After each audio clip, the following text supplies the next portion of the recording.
ಈ ಶೋಧನೆಗಳೆಲ್ಲ ಏಕೆ? ದಾವೀದನು ಒಂಟಿಯಾಗಿದ್ದಾಗ ಸಿಂಹವನ್ನು ಎದುರಿಸಿದ್ದು ನಮ್ಮ ವೈಯಕ್ತಿಕ ಜೀವಿತದಲ್ಲಿ ನಮಗೆ ಬರುವಂತಹ ಶೋಧನೆಗಳಿಗೆ ಹೋಲಿಕೆಯಾಗಿದೆ. ಇಡೀ ಇಸ್ರಾಯೇಲ್ಯರಿಗೆ ಶತ್ರುವಾದ ಗೊಲ್ಯಾತನು ದೇವರ ಮಕ್ಕಳಿಗೆ ಅಥವಾ ಸಭೆಗೆ ವಿರುದ್ಧವಾಗಿ ಬರುವ ಶೋಧನೆಗಳಿಗೆ ಹೋಲಿಕೆಯಾಗಿದ್ದಾನೆ. ಒಂದು ವೇಳೆ ದಾವೀದನು ಸಿಂಹವನ್ನು ನೋಡಿ ಹೇಡಿಯಾಗಿ ಅಧೈರ್ಯಪಟ್ಟು ಓಡಿ ಹೋಗಿದ್ದರೆ ಅವನಿಗೆ ಗೊಲ್ಯಾತನನ್ನು ಮತ್ತು ಫಿಲಿಸ್ಟಿಯರನ್ನು ಸೋಲಿಸಲು ಸಾಧ್ಯವಾಗುತ್ತಿರಲಿಲ್ಲ. ನಮ್ಮ ವೈಯಕ್ತಿಕ ಆತ್ಮಿಕ ಜೀವಿತಕ್ಕೆ ವಿರುದ್ಧವಾಗಿ ಬರುವಂತಹ ಶೋಧನೆ ಹಾಗೂ ಪರೀಕ್ಷೆಗಳಲ್ಲಿ ನಾವು ಜಯ ಹೊಂದದೆ ಹೋದರೆ ದೇವರ ಮಕ್ಕಳಿಗೆ ವಿರುದ್ಧವಾಗಿ ಬರುವ ಗೊಲ್ಯಾತರ ವಿರುದ್ಧ ಜಯ ಹೊಂದಿ ಸಭೆಯನ್ನು ಕಾಪಾಡಲು ಸಾಧ್ಯವಾಗುವುದಿಲ್ಲ.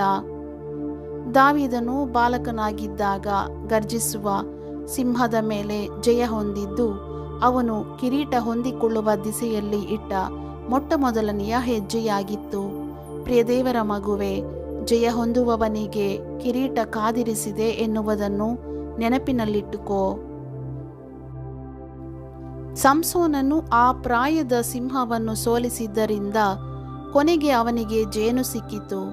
ಅದನ್ನು ಅವನು ತಿನ್ನುತ್ತಾ ಹೋದನು ಮತ್ತು ತನ್ನ ತಂದೆ ತಾಯಿಯರಿಗೂ ಕೊಟ್ಟನು. ನ್ಯಾಯಾಧಿಪತಿಗಳು 14:8-9.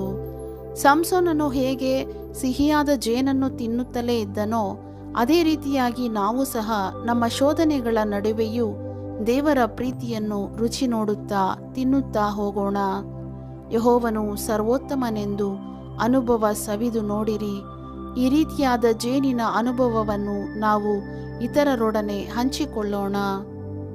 ನಮ್ಮ ಜೀವಿತದಲ್ಲಿ ದೇವರು ಶೋಧನೆಗಳನ್ನು ಅನುಮತಿಸುವ ಉದ್ದೇಶ ನಮ್ಮ ಜೀವಿತ ಕಹಿಯಾಗಿ ಅಥವಾ ಕಷ್ಟಕರವಾಗಿ ಇರಬೇಕು ಎನ್ನುವುದಕ್ಕಾಗಿ ಅಲ್ಲ, ಆದರೆ ನಮ್ಮ ಜೀವಿತ ಇನ್ನೂ ಉತ್ತಮ ಮತ್ತು ಮಧುರವಾದದ್ದನ್ನಾಗಿ ಮಾರ್ಪಡಿಸಿ ನಮ್ಮೊಡನೆ ಇರುವ ಪ್ರಿಯರನ್ನು ಬಲಪಡಿಸಬೇಕೆಂಬುದೇ ಆತನ ಉದ್ದೇಶವಾಗಿದೆ.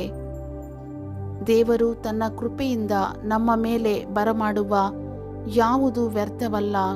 ಪ್ರತಿಯೊಂದು ಮಳೆಯ ಮೋಡಕ್ಕೆ ಆತನ ಆಮೇಲೆ ಎನ್ನುವ ಬೆಳ್ಳಿಯ ಗೆರೆ ಇದೆ.